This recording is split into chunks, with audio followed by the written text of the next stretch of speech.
Next, और ये शायद लास्ट क्वेश्चन है। स्टेटमेंट 1 और स्टेटमेंट 2 दिया है, आपको ट्रू एंड फॉल्स बताना था।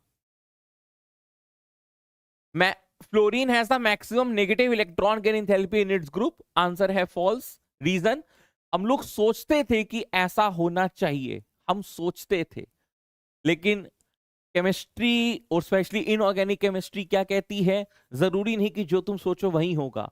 ये एक्सपेक्टेड ऑर्डर रहता था, लेकिन हम जानते हैं कि क्लोरीन की सबसे ज्यादा होती है, फिर फ्लोरीन, फिर ब्रोमीन और फिर आयोडीन। ये इलेक्ट्रॉन गेन एंथैल्पी हम लोग पढ़ते ही पढ़ते हैं। ये कंसेप्ट तुम्हारा क्यों होता है, क्योंकि फ्लोरीन का एटॉमिक साइज कुछ ज्यादा ही छोटा होता है, चार्ज डेंसिटी ज्यादा होती है, तो इनकमिंग इलेक्ट्रॉन को फोर्स ऑफ रिपल्जन लगता है, जिसकी वजह से उसका negative electron gain enthalpy chlorine के कंपैरिजन थोड़ा सा कम हो जाता है।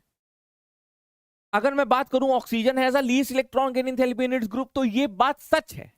अब जैसे ग्रुप 17 है, और ये मैंने जब पढ़ाया था ना अपने प्रयास 3.0 में, तो मैंने कहा था यार ये बड़ा अच्छी चीज है, क्योंकि ये जो डेटाबेस था, अब इसमें एक्सपेक्टेड क्या है कि बच्चा सोचता है कि सर हम एटॉमिक साइज के रिस्पेक्ट पे आंसर दे दें, है ना, उससे टीपो।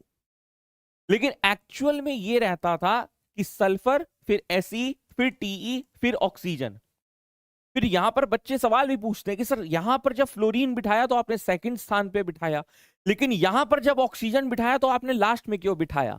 तब हम लोग यही कहते थे कि बेटा चूंकि वैल्यूज ऐसी आई हैं, तो जो कुछ चीजें डेटा बेस्ड होती हैं उसे हम एज अ एक्सेप्शनल कहकर याद कर लेते हैं, उसमें हम ज्यादा दिमाग नहीं लगाते हैं। जिस एक्सेप्शन का कुछ लॉजिक होता है दैट्स ओके, लेकिन अगर लॉजिक लॉजिक तो यही है कि भाई बहुत ज्यादा एटॉमिक साइज इसका छोटा है, चार्ज डेंसिटी हाई है, इनकमिंग इलेक्ट्रॉन को रिपल्जन महसूस होगा, लेकिन उसकी वजह से जो वैल्यू निकाली गई वो इन सबसे छोटी आई है।